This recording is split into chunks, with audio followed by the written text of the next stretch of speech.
Halo semua, tuan-tuan dan bapak yang amat dihormati sekalian. Setelah selesainya pilihan raya negeri di Kedah, Terengganu, Kelantan, Selangor, Negeri Sembilan, dan Pulau Pinang, tiba-tiba satu kejutan baru, satu situasi yang panas, yang mengejutkan berlaku di Kelantan. Dan ini melibatkan nama Menteri Besar Kelantan dan juga Parti Amanah.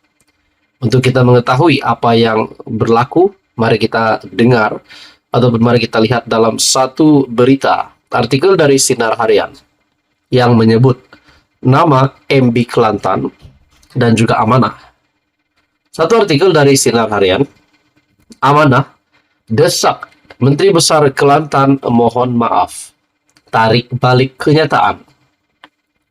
Parti Amanah Negara, Amanah Kelantan, mendesak Menteri Besar Datuk Muhammad Nasruddin Daud menarik balik kenyataan yang menyifatkan dua ahli Dewan Undangan Negeri Adun Pembangkang di negeri itu sebagai pihak yang menentang perjuangan Islam.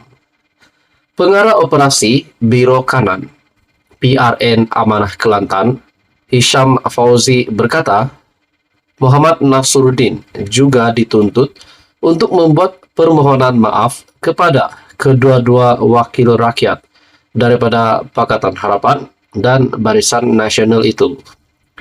Saya sangat duka cita dengan dakwaan ini dan menyanggah sekeras-kerasnya tuduhan liar itu. PAS seolah-olah lupa bahwa mereka juga pernah hanya ada dua kerusi di Kelantan pada tahun 1978 dahulu. Maka saya dengan ini mendesak dengan tegas agar tuduhan dan label penentang perjuangan Islam ini ditarik balik dan menuntut beliau memohon maaf kepada kedua-dua wakil rakyat daripada pembangkang itu, katanya dalam satu kenyataan pada Sabtu. Beliau berkata demikian, merujuk mengenai dakwaan Menteri Besar Kelantan bahwa terdapat dua wakil rakyat yang menentang perjuangan Islam di dalam DUN Kelantan semasa memberikan kuliah di Kota Baharu semalam. Hisham berkata, Menteri Besar Kelantan yang baru itu tidak sepatutnya mengeluarkan kenyataan tidak tepat, mengilirkan hanya kerana perbezaan pendekatan dan pemahaman antara PAS serta Amanah. Nah, saudara-saudara, adakah di sini MB Kelantan akan mendapatkan kesan yang buruk pandangan dari ramai orang? Adakah ini juga akan menggemparkan Sultan Kedah? Saudara-saudara, menurut Hisham lagi, agama Islam bukan milik eksklusif PAS, tetapi milik keseluruhan umat Islam di dunia. Kalau semata-mata kami tidak setuju dengan beberapa pendirian PAS tentang Islam, maka hal itu ialah perkara ijtihadi yang dibenarkan di dalam Islam dan tidak boleh kami terus dilabel sebagai penentang perjuangan Islam, ujarnya. Pada PRN ke-15 lalu, PAS menang di 43 daripada 45 kerusi DUN Dewan Undangan Negeri, manakala dua dimenangi PHBN di Galas dan Kota Lama. Nah, saudara-saudara, bagi saya ini satu lagi isu yang pasti menjadi isu yang panas, di mana menyebut Amanah desak MB Kelantan. Mohon maaf, tarik balik kenyataan. Apakah yang bakal berlaku ataupun apa yang bakal dihadapi oleh MB Kelantan? Saudara-saudara, teruskan bersama di dalam channel ini untuk info yang seterusnya. Mohon bantu channel ini dengan menekan butang like, share, dan juga subscribe. Halo semua, salam sejahtera Malaysia. Tuan-tuan dan bapak, terdapat satu ulasan yang sangat menarik dari Syabudin.com yang menyebut persoalan ataupun mencetuskan persoalan kenapa Zahid Hamidi yang digesah untuk meletakkan jawatan selepas kekalahan BN UMNO yang teruk pada pilihan raya negeri. Dan di dalam ulasan ini juga menyebut nama Tokmat. Adakah Tokmat lah yang sesuai menjadi pengganti Zahid Hamidi sebagai Presiden UMNO dan pengurus CBN. Adakah dengan ini, Tokmat juga boleh membawa keajaiban sehingga mampu mengangkat semula UMNO BN sekiranya beliau menjadi Presiden UMNO? Nah, saudara-saudara, dalam artikel dari syahbudin.com, tunggu pemilihan UMNO untuk buang Zahid Hamidi. Bukankah dia dapat jawatan melalui usul tiada pertandingan yang disetujui akar umbi? Wah, jadi di dalam ulasan ini pasti membuka minda dan mata ramai orang. Berikutan prestasi buruk UMNO pada PRN 6 negeri baru-baru ini, melantun-lantun desakan diasahkan agar Ahmad Zahid Hamidi meletak jawatan sebagai Presiden UMNO.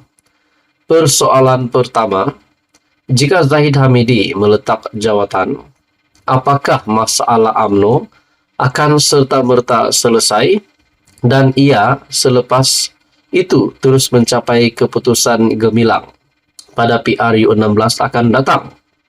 Persoalan kedua, kalau Zahid Hamidi meletak jawatan, siapakah yang mahu diletakkan sebagai penggantinya?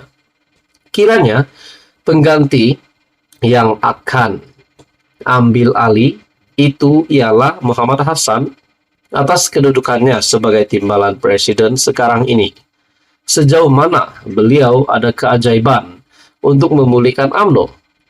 Jangan-jangan kerja pertamanya nanti adalah mengunjungi rumah Ketua Pembangkang Hamzah Zainuddin sekali lagi. Setelah kali pertama melakukannya sebaik keputusan PRU 15 diumumkan baru-baru ini. Sebelum menemui jawaban dalam kedua-dua persoalan di atas, harus disadari bahwa Zahid Hamidi berjaya menduduki jawatan Presiden UMNO pada pemilihan lalu secara tidak bertanding adalah berdasarkan usul tidak membenarkan pertandingan bagi dua jawatan tertinggi UMNO yang mana ia disokong sebulat suara oleh akar umbi parti itu sendiri. Nah, kenapa sekarang bila kalah PRN, hanya Zahid Hamidi seorang yang diminta berundur pergi? Soal Syahbudin. Selain ketetapan meletakkan Zahid Hamidi selaku Presiden UMNO, adalah keputusan sebulat suara para perwakilan yang menyokong usul tiada pertandingan itu. Ini bermakna kekalahan yang diterima UMNO dalam PRN baru-baru ini tidak boleh dibebankan kepada Presiden UMNO saja. Apakah timbalan Presiden UMNO yang juga menang tidak bertanding tidak bersalah?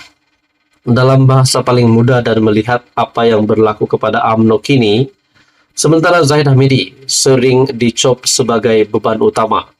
Parti itu sebenarnya perlu perubahan total dan tidak mencukupi dengan hanya presiden saja diundurkan jika diinginkan hasil yang benar-benar berbeza dalam perjuangan masa depan.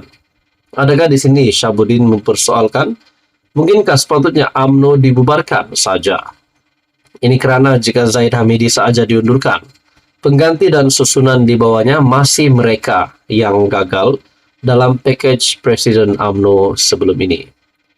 Di akhir ulasan Syahbudin, sebagai ikhtiar terakhir barangkali, yang tinggal hanyalah banyakkan sama membaca doa tolak bala kepada Tuhan Yang Maha Esa. Jika pemilihan pada tahun 2026 juga dipersetujui untuk ditangguh lagi selama 18 bulan bagi membolehkan PRU 16 diadakan terlebih dahulu dan pemilihan hanya dijadwalkan 6 bulan selepas PRU 16 pada tahun 2027, itu sebagaimana usul dalam pindaan pelembagaan yang telah diluluskan, di mana ini bermakna Zahid masih menerajui UMNO dan BN. Anggap sajalah PRU itu nanti sebagai detik hidup mati yang mesti dilalui dan dilawan habis-habisan. Apa komen Anda? Teruskan bersama di dalam channel ini untuk info yang seterusnya. Mohon bantu channel ini dengan menekan butang like, share, dan subscribe.